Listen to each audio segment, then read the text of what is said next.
चलो जल संसाधन की बात करते हैं। तो जो पूरी की पूरी पृथ्वी है ना, उसका क्षेत्रफल कितना है, पूरे पृथ्वी का पृष्ठ का क्षेत्रफल। तो याद रखिएगा, जो पृथ्वी के पृष्ठ जो है, पृष्ठ का क्षेत्रफल, यहाँ से एक पेज का 2 पेज का है, यहाँ से क्वेश्चन आएगा। पृष्ठ का क्षेत्रफल कितना है, पृष्ठ का क्षेत्रफल कितना है, तो 51.1 crore kilometre square, crore kilometre square. पूरे धरती का जो पृष्ठ है उसका क्षेत्रफल 51.1 करोड़ किलोमीटर क्या है, स्क्वायर है। पूछा जाए तो सीधे बता दीजिएगा, पूरा धरती जो प्रभाव वाला पानी को निभा ऊपर क्षेत्रफल 51.1 करोड़ किलोमीटर स्क्वायर है। बात समझ में आया। और इसमें इस पृष्ठ के क्षेत्रफल को 2 भागों में बांट दिया गया। इस पृष्ठ का क्षेत्रफल कितने भाग में बटा है, 2 भाग में बटा है। एक भाग को कहा जाता है जल, जलमंडल कहा जाता है, एक होता है स्थल मंडल। एक होता है जलमंडल और एक होता है स्थल मंडल। आधा हिस्सा आपका ये जलमंडल का है और ये स्थल मंडल का है। और 70.8% कितना, 70.8% भाग पे क्या है, पानी है। 70.8% भाग पे क्या है, पानी है। और बचल कितना हो फिर, बचल कितना, 29.2% भाग पे क्या है, आप रहते हो। मतलब रहने वाला भाग ज्यादा आपका क्या है, कम है, और पानी वाला भाग कितना है, ज्यादा है। 70.8% भाग क्या है, जल है।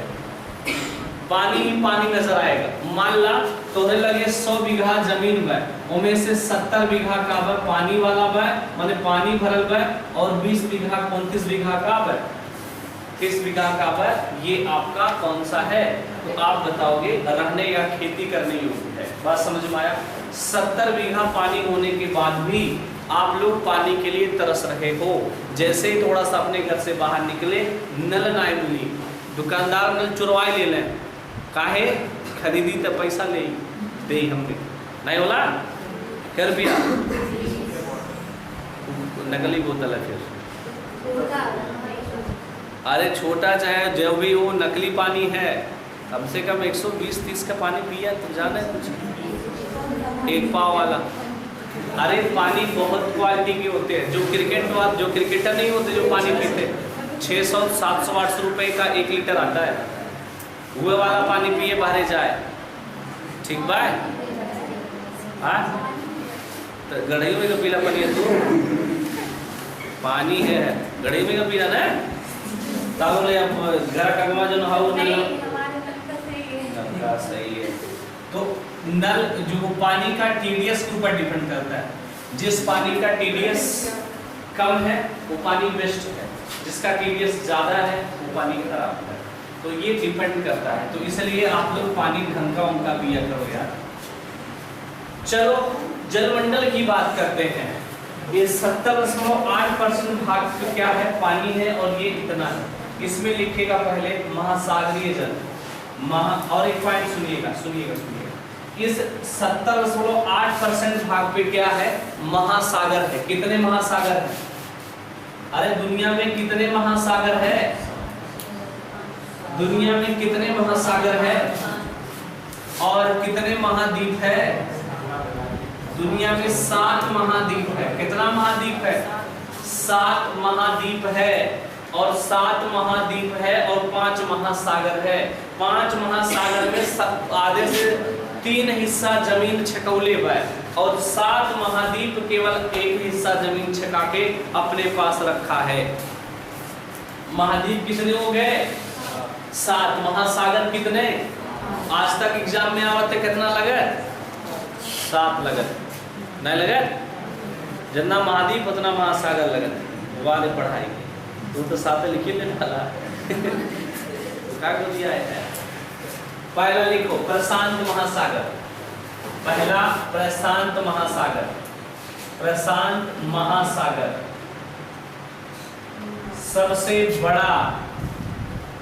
सबसे बड़ा पूछ लेगा या सबसे गहरा पूछ लेगा, यह है सबसे बड़ा और सबसे गहरा महासागर, ये है प्रशांत महासागर। दूसरा लिखिएगा अटलांटिक महासागर, दूसरा लिख लीजिए अटलांटिक महासागर। अटलांटिक महासागर, और तीसरा लिखिएगा हिंद महासागर। अब स्पेस नहीं है, आप लोग लिख लीजिए, हम बोल दे रहे हैं हिंद महासागर।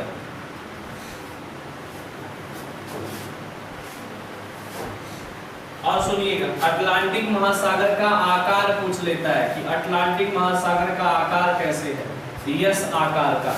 हिंद महासागर का आकार कैसे है, यम आकार या यू आकार का है, यम आकार या यू आकार का है ये महासागर, ठीक है, वी यू नहीं, वी आकार का है ऐसा। तो ये बातें आपको याद रखना है, हिंद महासागर का आकार यम या वी आकार का है, और इसका आकार जो है अटलांटिक महासागर का ये जो है यस आकार का है। चौथा लिख लीजिएगा अंटार्कटिका महासागर। चौथा लिखिए अंटार्कटिका, अंटार्कटिका महासागर, अंटार्कटिका महासागर। और पांचवा लिख लीजिएगा आर्कटिका महासागर, आर्कटिका महासागर। तो ये 5 महासागर आपके सामने है, ये लाइन आपको याद रखनी है। पूछ लिया जाता है सबसे बड़ा सबसे गहरा महासागर कौन है, तो बताइएगा प्रशांत महासागर। ये पॉइंट आपके लिए इंपॉर्टेंट हो जाती है। जितना इस 70.8% है, ये तीन जो है 90% समाये हुए हैं। ये तीनों जो है 90% लेके बैठे हैं, 10% में ये दोनों है। माने सबसे छोट कौन बा, आर्कटिका है, और सबसे बड़ा का है प्रशांत महासागर। 4 महासागर पृथ्वी का क्रम से सजा दीजिए, तो प्रशांत सबसे बड़ा, दूसरे पे क्या बता दोगे अटलांटिका, और तीसरे पे क्या बताओगे हिंद महासागर। ये आपको याद रखनी है। तो ये पूरा 90% पानी ये तीनों लेके बैठे हैं, 10% में ये दोनों अपने आप में डुबकी लगा रहे हैं। बात समझ में आ गया। और ये 7 महाद्वीप तो पढ़ोले है, कौन कौन महाद्वीप है, ये अभी सिलेबस में नहीं है, इसको बाद में निपटाएंगे, पेपर खत्म होने दो। ये पॉइंट आपके लिए इम्पोर्टेंट था। आपका क्या है, जल संसाधन पर दिया है, उसमें बहुत सारी चीजें हैं। तो झील भी है, झील भी आज पढ़ा देंगे। ये हो गया, लिख लिया, तो आगे लिखिएगा जी, आगे लिखिएगा। अब सुनिएगा,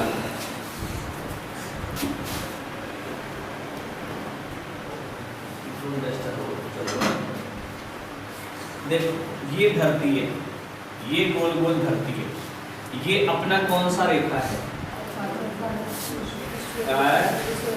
गर्भ रेखा नहीं, ये आपका कौन सा है विषुवत रेखा, ये अपनी है विषुवत रेखा। इसी को कहा जाता है आपका आपका क्या भूमध्य रेखा। इसी को इक्वेटर भी कहा जाता है, कुछ भी पूछे तो ये भूमध्य रेखा क्यों कहा जाता है, क्योंकि ये 2 भागों में धरती को काट देती है।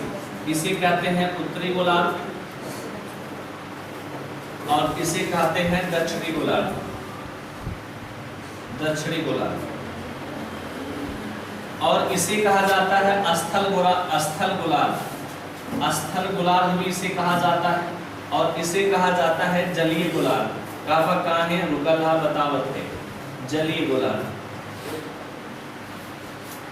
ध्यान से सुनो, अगर यहाँ पे 30% पानी है तो 70% जमीन है, और यहाँ 70% पानी है तो 30% का है जमीन। यहाँ पानी ज्यादा है और यहाँ जमीन ज्यादा है, यहाँ जनता ज्यादा रहती है, भीड़ भाड़ ज्यादा है, लोग पाट उठ के घर बनाए देते हैं, समझ में आए। और यहाँ का पूरा का पूरा पनिया पानी है, तो ये इसलिए इसका कहा गया है जलीय गोलार्ध कहा गया, और इसे क्या कहा गया है स्थल गोलार्ध का है। बनाइएगा और यहाँ परसेंटेज दर्शाना है, बना लीजिएगा भाई। 40% यहाँ जल है और 60% यहाँ स्थल है, और यहाँ 81% जल है और बचा 19% स्थल। ये आपको दिमाग रखना है, बस इतनी सी बातें यहाँ से।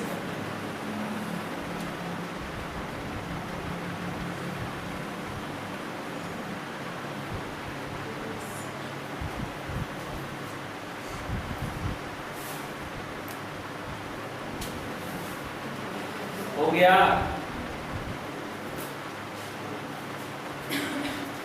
बन गया हो। आगे चलिए, हेडिंग डाली भाई, लिखिएगा हेडिंग पृथ्वी पर जल का विभाजन।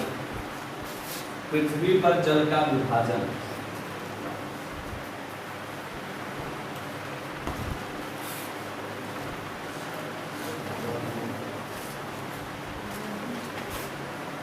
लिख लिया, पृथ्वी पर जल का विभाजन।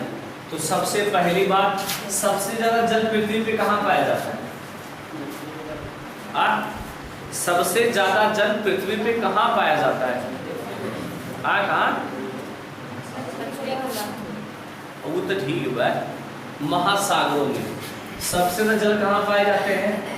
महासागरों में जल पाए। महासागरों में कितना परसेंट? 97.25%। सोच ला, 100 में 97 हिस्सा कहाँ पाया जाता है?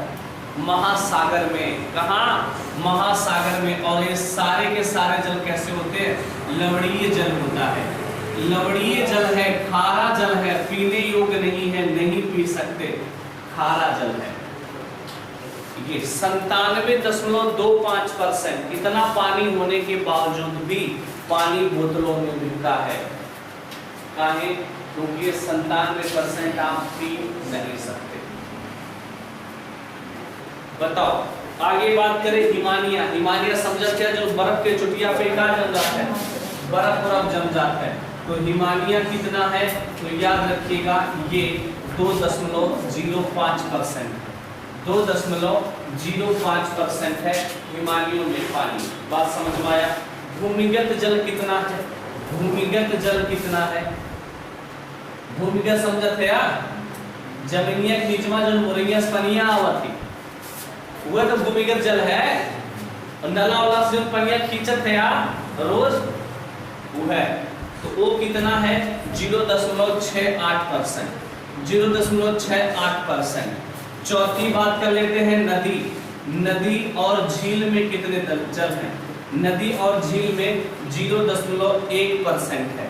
दुनिया बदल चुकी है। सोच लो भाई लोग, क्या हो गया है आजकल के युगों का। ये जल है। आपको पीने योग्य इसमें कौन कौन सा है? हिमालय, नदी, झीलें हो गए। और सुना, और सुना, और सुना, मिट्टी में नमी भी तो होती है। मृदा में नमी कितने परसेंट पे है? 0.005%। बहुत कम, लगभग हम कह सकते हैं ना के बराबर है। क्लियर है? आगे, वायुमंडल में भी तो नमी होती है। अरे वायुमंडल में भी तो नमी होती है। अरे भाई जो जात है हवैया वैया लगा थे, कल बड़ा ठंडा हवा चलत है, हवा बड़ा ठंडा हवा, वो कहाँ से आयल हवा? नहीं कहला, जब तनी बार नरम मुलायम मुलायम हवा चलाला तो याद कर, काश साथ कोई होता, चाय और एक पकौड़ी होती, कितना मजा आता। 2 कप चाय, 2 हाथ। नहीं, उसे आपकी फीलिंग याद हुई? उसमें बता रहे थे जो, तो वो वाली सिस्टम बता रहे। तो छठी बात करें, वायु में नमी। वायु में नमी कितनी परसेंट है? 0.01% है। वायु में नमी है 0.001% है। और जो जैव मंडल है, जैसे जानवर के शरीर में, नॉर्मल के शरीर में कुछ बहुत पानी हुए, तो जैव मंडल में कितना है? जैव मंडल में कितना है? दुनिया में सब कुछ मिला करके 0.0004%। ये हमारा हो गई कहानी खत्म। इतना पानी यहाँ धरती में है, एकरे अलावा पानी ही पानी नहीं, खत्म हो गया बहुत। तो इतना परसेंट पानी है। आपको ऊपर के 3 या 4 जरूरी याद रखना। ये ऊपर के 4 हर हालत में याद होना चाहिए। नीचे का 3 याद हो चाहे ना, लेकिन ऊपर के 4 जरूर याद रखना है। महासागरों में कितने परसेंट पानी है? 97.25% पानी है। और आपका हिमालय 2.05%। इनमें से महज पीने योग्य केवल ये 3 है। ये 3 पीने योग्य है। टोटल जोड़ के बता दो कितना आ रहा है?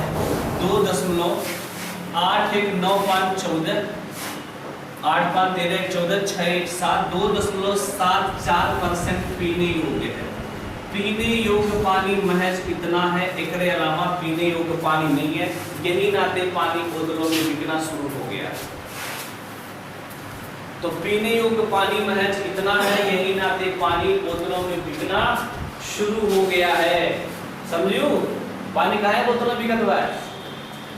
जहां हाथ धोले में शनिवार लगा 4 बल्टी गिरावत क्यों? एक मने ऐसा नहाते हैं जैसा मालूम पड़ता है कि मैंने 50 बल्टी गिरौले दहिया साफ हो जाए, चमड़वा निकल जाएगी, गोरार हो जाए। एक मरतबा जब गार्ड गिफ्टेड नाई सब बात है तो कैसी गोरार की हो जाए। और यही अगर सावले जो लोग होते हैं ना दक्षिण अफ्रीका में स्मार्ट माने जाते हैं, वहाँ गोरार में नहीं जावा तो वहाँ कोनो वैल्यू नाई है। ठीक बा, हर एक जगह पे अपनी अपनी पसंद है। वेस्ट इंडीज चले जाओ, वहाँ गोरे आदमी को सब हंसते हैं, कहते ही कौन आदमी आ गया अजीब सा। वहाँ पे क्या चाहिए? ब्लैक कलर का आदमी चाहिए, होठ मोटे मोटे होने चाहिए, आँख ये बड़ी बड़ी होनी चाहिए, उसे स्मार्ट माना जाता है। आप लोग देखोगे कभी कभी मिस यूनिवर्स जब बनते हैं, मिस यूनिवर्स जो बनते हैं कभी कभी वहाँ के लोग तो काम गुरहरा बन जाते हैं। नहीं, वहाँ की वो खूबसूरती है। समझ में आए? जो जितना ज़्यादा ब्लैक रहेगा, आंखें बड़ी बड़ी मोटे मोटे रहेंगे, स्मार्ट माना जाता है यार। ठीक है। और भारत में जो गुरहरा देगा ना वो बड़ा दोनों निकला है। ठीक बात। तो ये रही इतनी बातें, तो ये 3 बातें 4 बातें। ये पीने योग्य पानी याद रखना है, एग्जाम में सीधे पूछा जाएगा। और ये महासागर वाला जल सीधे डेटा A to Z ऐसा है जैसे लिखा है वैसे याद रखना। कोशिश हो रही है, बनाया जा रहा है। चेन्नई में यहाँ महासागरों से पानी निकाला जा रहा है, प्यूरिफाई किया जा रहा है, लेकिन उसके प्यूरिफाई में ज्यादा मेहनत लग रही है और 1 लीटर की कीमत 800, 900, हजारों में पहुंच जा रही है। समझ में आया? जो महासागर का जल है उसको प्यूरिफाई करने में समय और मेहनत और मजदूरी ज्यादा लग रही है, इसलिए उसकी कीमत बढ़ते जाएंगे। तो अगर आप ये पानी बर्बाद कर रहे हो तो फिर पानी की कीमत के लिए तैयार रहो। फिर सरकार जिम्मेदार नहीं है उसके पीछे। अब पानी महंगाई है, सरकार के 100 रुपया लीटर बिके पानी, और आप फिर बवाल कर दो, धरना में बैठ जाओ, पानी की बोतल धरना लगा दो, तो सरकार जिम्मेदार नहीं, जिम्मेदार आपको। वहाँ पे जिम्मेदार कौन है? आप हो। जब एक बल्टी नहाते आप 4 बल्टी जब नहाला सब जिम्मेदार के है? हाँ, वाष्पीकृत हो जाता है, बर्बाद हो जाता है, कोई फायदे का नहीं रहता, नदी में पहुंच जाता है, फिर सूख लिया जाता है, इधर उधर बर्बाद हो जाते हैं, कोई काम करने नहीं। धरती के अंदर जाता है, धरती के अंदर का पानी कितना है, कहाँ गया ये, तो उसको कितना खींचोगे? पहाड़ी एरिया में चला जाएगा, पहाड़ के नीचे चला जाएगा, पेट्रोल बन जाएगा, डीजल बन जाएगा, तो ये सब चीजें पीने में थोड़ी हो जाएगी। फिर अभी यहाँ पानी की वजह से जहाँ पे नमी रहेगी वहीं से तो बनेगा, पूरा कचरा दब जाए, नमी दब जाए, वहाँ से पेट्रोल की मात्रा निकल जाती है। तो वो सब ऐसे बर्बाद कर दोगे तो कौन पिएगा फिर? ठीक बात। महासागरों में चला जाएगा, महासागरों का पानी फिर महंगा हो जाएगा। जो पानी बरसता है, आप सोच रहे हो कि हमारे घर का पानी सूख जाला, महासागर में धीरे धीरे नदी के माध्यम चला जाता है। जब महासागर में चल जाएगा तो आपके किनारे महासागर से बाय नहीं, जब आप बल्टी लेके भरिएगा महासागर में जाए करके कहाँ जाए? तमिलनाडु चेन्नई नहीं जाए तब जाए तो मिली, और यहाँ से चेन्नई जाते क्या रुपया खर्च करवा, और फिर जब वहां से आई एक बल्टी पानी लेके तब।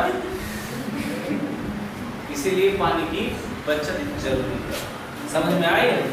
पानी की बचत बहुत जरूरी है है, नहीं तो जो पानी, ये सब पानी जो यहाँ पे दिख रहा है ना, ये धीरे धीरे कहाँ जा रहा है? महासागर। तभी तो उतना परसेंटेज बढ़ गया है, तो इससे थोड़ी बढ़ गया। और जो पानी महासागर में पहुंचा उसमें पानी बर्बाद है, पीने योग्य नहीं है। उसको TDS बहुत ज्यादा है, हजारों में पहुंच जाता है TDS, माने हजारों का 30,000 40,000 TDS है, तो वो पानी पीने योग्य नहीं है। जैसे बीमा वैसे ऊपर पहुंच जाता सामने आगे बीमारी ले लेगा। आगे लिखिएगा जी, अगले पॉइंट की बात करते हैं। लिखिएगा महासागरीय उच्चावाच, महासागरीय उच्चावाच।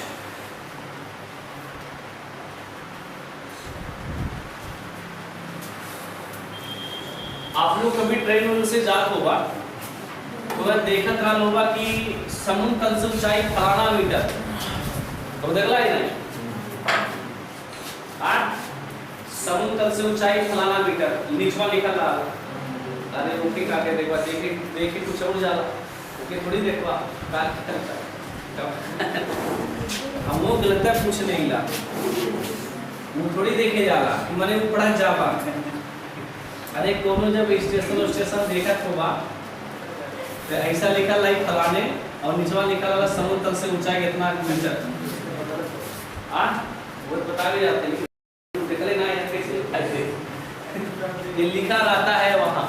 तो देखो देखो ये जो महाद्वीप की ऊंचाई होती है, लिखिएगा महाद्वीपों की औसत ऊंचाई, महाद्वीपों की औसत ऊंचाई, महाद्वीपों की औसत ऊंचाई कितनी है तो याद रखिएगा 840 मीटर। महाद्वीप माने धरती से माने जो स्थल होते हैं वो कितना मीटर औसतन ऊंचा है 840 मीटर ऊंचे हैं। माने सागर के तल से ये मान लीजिए सागर ये ऐसा है ऐसा है ऐसा है, ये सागर है, इसके तल से ये कितना ऊंचा है तो 840 मीटर क्या औसतन है। कहीं कहीं 1000 भी है, कहीं कहीं 650 भी है, कहीं 700 है। ये का है औसतन ऊंचाई है। समझ में आइए कितना ऊंचा है 840 मीटर। और गहराई महासागर ये नहीं कि जैसे प्लेन है प्लेन बा कहूँ महासागर में यस बा तो कोई यस बा ओपी या पानी बा ऐस पानी बा ऐस पानी बा, कहीं ज्वालामुखी निकल चुकी है। तो ये आपका ये पूछे आपके महासागरों की औसत तो ये पढ़ लिया तो इसकी गहराई भी होती है, यहाँ ज्यादा गहरा है, यहाँ ज्यादा गहरा है, यहाँ कम गहरा है। अरे बोला ना तालाब में जब नहाए जाते हैं तो काला यहाँ ज्यादा गहरी बा वैसे यहाँ नहाइला यहाँ कम कहीं यहाँ ना नहा बुड़ी जावा। समझ में आए ना पैसा बोला तो यहाँ हो जाए महासागरों की औसत गहराई, महासागरों की औसत गहराई, औसत गहराई लिखिएगा महासागरों की औसत गहराई कितनी है लिखिए 3800 मीटर, 3800 मीटर। महासागरों की औसत गहराई कितनी है 3800 मीटर। महासागरों की औसत गहराई 3800 मीटर, 3800 मीटर। सारे मीटर में है याद रखिएगा 3800 मीटर है। सोचो 3800 मीटर मतलब 3.8 किलोमीटर गहरा है। माने महासागर जो है 3.8 4 किलोमीटर तक गहरा है। चली जाए तो पता नहीं चली। समझ में आया इतना इतना गहरा महासागर है। ये समझत है कि नहीं है 3.8 किलोमीटर है। किलोमीटर माने 1 किलोमीटर के आगे 3 किलोमीटर आगे जाएगा 4 किलोमीटर लगभग इतना गहरा है। पता चली तो मन क्या था पता आए डूब जाए नहीं जाए महासागर सागर में। ठीक है आगे लिखिए यही अपने घर ही रह के जलेबी कुल की खाए। चलो आगे लिखिएगा महासागरीय दूतावास। आने जी अरे देखें तभी तो कह रहे हैं इसलिए कहते हैं मेला वाला जाए तो बच बचाई जाए नजर नहीं आ रही एक बार जो नजर में आएंगे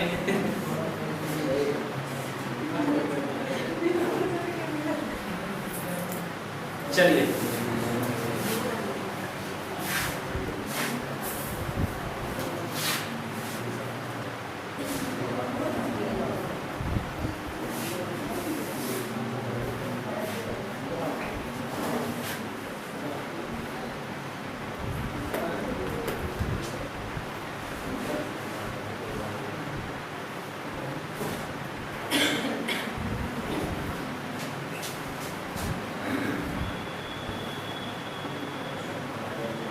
एक क्रम पूछ लिया था अभी हाल ही में जो जीएनएम का पेपर हुआ था वहां से इसका क्रम पूछ लिया था। महाद्वीपीय अवसाद पहले आता है, फिर महाद्वीपीय ढाल आता है, फिर ये ऐसा जाएगा और फिर अचानक से उठता है। ये पूरा पानी है।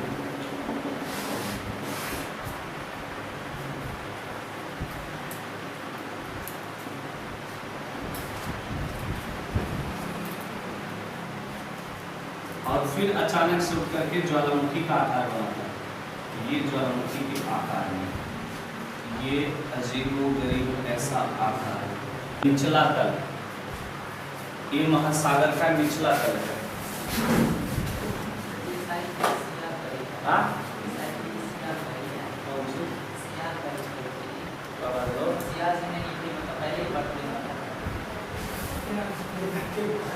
तुम बोला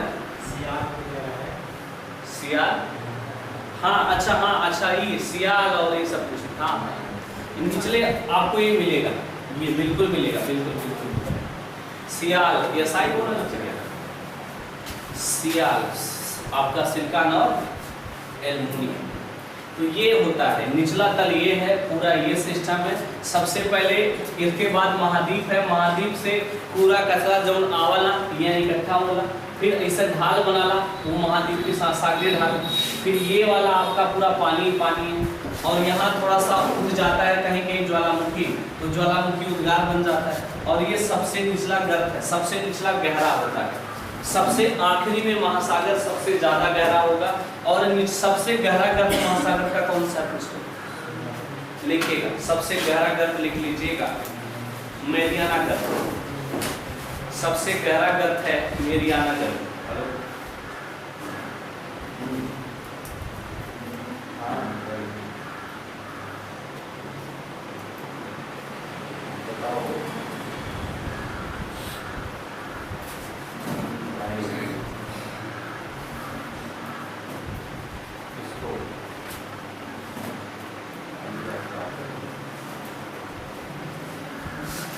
आ गया, वो लिख लिए, सबसे निचला गर्त है, ये याद रखिएगा, ये सबसे निचला गर्त जिसका नाम क्या है, मेरियाना या मेरियाना गर्त भी कहते हैं। सबसे गहरा गर्त है, इससे ज्यादा गहरी कहूँ ना, ये चल जावा तो डूब जावा भले तैरे आओ।